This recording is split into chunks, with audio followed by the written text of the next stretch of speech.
অসুস্থ রাষ্ট্রপতি সাইম পদত্যাগ করলে ৭৭ সালের ২১ এপ্রিল জিয়া গ্রহণ করলেন রাষ্ট্রপতির দায়িত্বভার।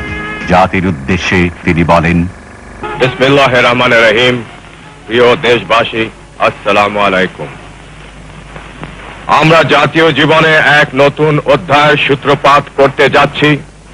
সেই কারণে আমাদের অতীত, বর্তমান ও ভবিষ্যতের দিকে দৃষ্টি দেওয়ার এটাই উপযুক্ত ও প্রকৃষ্ট সময়। সবুজ বিপ্লব, গণশিক্ষা বিপ্লব ও শিল্প বিপ্লবকে ভিত্তি করে তিনি ঘোষণা করলেন স্মরণীয় ১৯ দফা। সর্বতোভাবে দেশের স্বাধীনতা, অখণ্ডতা ও সার্বভৌমত্ব রক্ষা করা। শাসনতন্ত্রের ৪টি মূলনীতি অর্থাৎ সর্বশক্তিমান আল্লাহর প্রতি সর্বাত্মক বিশ্বাস ও আস্থা, গণতন্ত্র, জাতীয়তাবাদ এবং সামাজিক ও অর্থনৈতিক ন্যায় বিচারের সমাজতন্ত্র জাতীয় জীবনের সর্বস্তরে প্রতিফলিত করা। সর্ব উপায়ে নিজেদেরকে একটি আত্মনির্ভরশীল জাতি হিসেবে গড়ে তোলা। প্রশাসনের সর্বস্তরে উন্নয়ন কার্যক্রমে এবং আইন শৃঙ্খলা রক্ষার ব্যাপারে জনসাধারণের অংশগ্রহণ নিশ্চিত করা। সর্বোচ্চ অগ্রাধিকারের ভিত্তিতে কৃষি উন্নয়নের মাধ্যমে গ্রামীণ তথা জাতীয় অর্থনীতিকে জোরদার করা। দেশকে খাদ্যে স্বয়ংসম্পূর্ণ করা এবং কেউ যেন ভুখা না থাকে তার ব্যবস্থা করা। দেশে কাপড় উৎপাদন বাড়িয়ে সকলের জন্য অন্তত মোটা কাপড় নিশ্চিত করা। কোন নাগরিক যেন গৃহহীন না থাকে তার যথাসম্ভব ব্যবস্থা করা। দেশকে নিরক্ষরতার অভিশাপ থেকে মুক্ত করা। সকল দেশবাসীর জন্য ন্যূনতম চিকিৎসার বন্দোবস্ত করা। সমাজে নারীর যথাযোগ্য মর্যাদা প্রতিষ্ঠা করা এবং যুব সমাজকে সুসংহত করে জাতি গঠনে উদ্বুদ্ধ করা। দেশের অর্থনৈতিক উন্নয়নে বেসরকারি খাতে প্রয়োজনীয় উৎসাহ দান। শ্রমিকদের অবস্থার উন্নতি সাধন এবং উৎপাদন বৃদ্ধির স্বার্থে শ্রমিক মালিক সম্পর্ক গড়ে তোলা।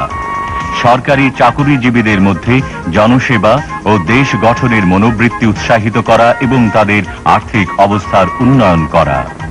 জনসংখ্যা বিস্ফোরণ রোধ করা। সকল বিদেশি রাষ্ট্রের সাথে সমতার ভিত্তিতে বন্ধুত্ব গড়ে তোলা এবং মুসলিম দেশগুলোর সাথে সম্পর্ক বিশেষ জোরদার করা। প্রশাসন ও উন্নয়ন ব্যবস্থা বিকেন্দ্রীকরণ এবং স্থানীয় সরকারকে শক্তিশালী করা। দুর্নীতিমুক্ত, ন্যায়নীতি ভিত্তিক সমাজ ব্যবস্থা কায়েম করা। ধর্ম, বর্ণ, গোত্র নির্বিশেষে সকল নাগরিকের অধিকার পূর্ণ সংরক্ষণ করা এবং জাতীয় ঐক্য ও সংহতি সুদৃঢ় করা।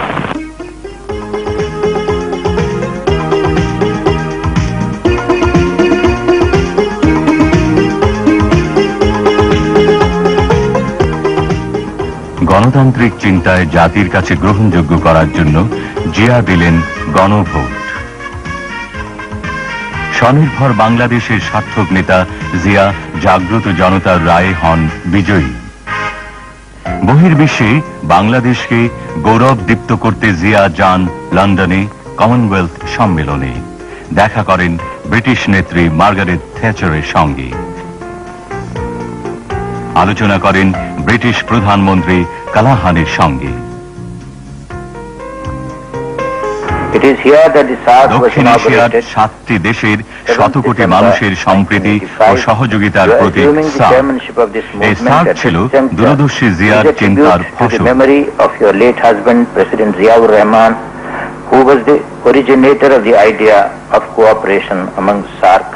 সার্ক গঠনের জন্য তিনি আলোচনা করেছেন ভারতের প্রধানমন্ত্রী মোরারজি দেশাই, পাকিস্তানের প্রেসিডেন্ট জিয়াউল হক, নেপালের রাজা বীরেন্দ্র, ভুটানের রাজা ওয়াংচু, শ্রীলঙ্কার প্রেসিডেন্ট জয়বর্ধনে ও প্রেমাদাসা, ভারতের আরেক প্রধানমন্ত্রী ইন্দিরা গান্ধীর সঙ্গেও। মুক্তিযোদ্ধা রাষ্ট্রপতি জিয়া মুক্তিযুদ্ধের সঠিক ইতিহাস লেখার ব্যবস্থা করলেন। মুক্তিযুদ্ধের স্মৃতি মিনারও তাঁর অনুপ্রেরণায় মুক্ত হয়ে ওঠে। করলেন সাভারে জাতীয় স্মৃতিসৌধে শ্রদ্ধা জ্ঞাপন। শহীদ মিনারে দিলেন পুষ্পস্তবক। মুক্তিযোদ্ধাদের যোগ্য মর্যাদা ও যুদ্ধাহতদের পুনর্বাসনের জন্য জিয়া তৈরি করলেন যুদ্ধাহত মুক্তিযোদ্ধা কমপ্লেক্স। ইতিমধ্যে জিয়া প্রদত্ত রাষ্ট্রপতি নির্বাচনে গণতান্ত্রিক ঐক্য জোটের প্রার্থী হিসেবে নৌকা প্রতীক নিয়ে দাঁড়ান জেনারেল MAG ওসমানী। ধানের শেষ প্রতীক নিয়ে জাতীয়তাবাদী ফ্রন্টের রাষ্ট্রপতি পদপ্রার্থী জিয়া সমগ্র জাতির সামনে ঘোষণা করেন, ইতিহাস আছে, ভিন্ন একটি প্রক্রিয়ার মাধ্যমে গড়ে উঠেছে আমাদের দেশ। আমাদের ভৌগোলিক অবস্থান, আমাদের ভাষা, সাহিত্য, সংস্কৃতি, আমাদের আচার ব্যবহার, চিন্তাধারা, এমনকি আমাদের জনগণের অন্তরে সৃষ্ট নবতার চেতনা সবকিছুই স্বতন্ত্র। আমরা চাই আমাদের জনগণকে ঐক্যবদ্ধ করে বাংলাদেশের স্বাধীনতা ও সার্বভৌমত্বের চেতনাকে জনগণের মনে সুদৃঢ় ভিত্তিতে প্রতিষ্ঠিত করতে। এটাই হলো বাংলাদেশী জাতীয়তাবাদ। সচেতন ও জাগ্রত জনতা রায় দিল জিয়াই রাষ্ট্রপতি। অর্থনীতি, সমাজনীতি, সংস্কৃতি ও ধর্মীয় জীবন ব্যবস্থাকে অবলম্বন করে বাংলাদেশী জাতীয়তাবাদকে ভিত্তি করে চেয়ারম্যান হিসেবে জিয়া গড়ে তুললেন বাংলাদেশ জাতীয়তাবাদী দল। একদলীয় দুঃশাসন থেকে জাতিকে মুক্তি দিলেন জিয়া। ৭৯ সালের 18 ফেব্রুয়ারি জাতীয় সংসদের বহুদলীয় নির্বাচনে জিয়ার নেতৃত্বাধীন বিএনপি লাভ করে নিরঙ্কুশ সংখ্যাগরিষ্ঠতা। নির্বাচনের পর জিয়া জাতির উদ্দেশ্যে বলেন, ব্যক্ত করার সময় আমি এই ওয়াদা করেছিলাম যে নবনির্বাচিত জাতীয় সংসদের অধিবেশন শুরু হবার 1 সপ্তাহের মধ্যে সামরিক শাসন তুলে নেওয়া হবে। সেই অনুযায়ী আগামী 9 এপ্রিলের মধ্যে তা কার্যকর হবার কথা। আমি এখন আনন্দের সঙ্গে ঘোষণা করছি যে এই মুহূর্ত থেকে দেশে সামরিক আইন প্রত্যাহার করা হলো।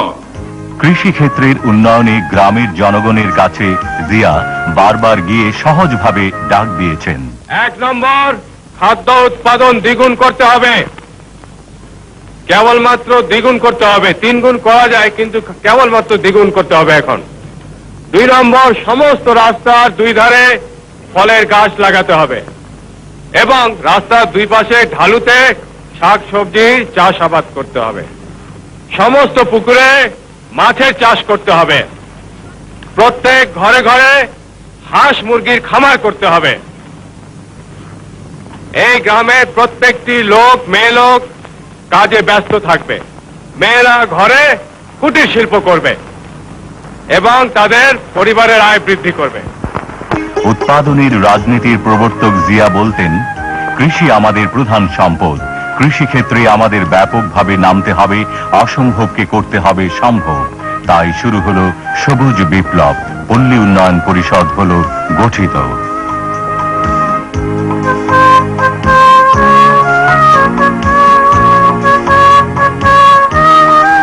মাছের চাষে জিয়ার ছিল অফুরন্ত উৎসাহ। গবাদি পশুর উন্নয়ন প্রকল্পেও ছিল তার আগ্রহ। পল্লী বিদ্যুতায়নের মাধ্যমে গ্রামীণ অর্থনীতিতে বৈপ্লবিক পরিবর্তন আনলেন জিয়া।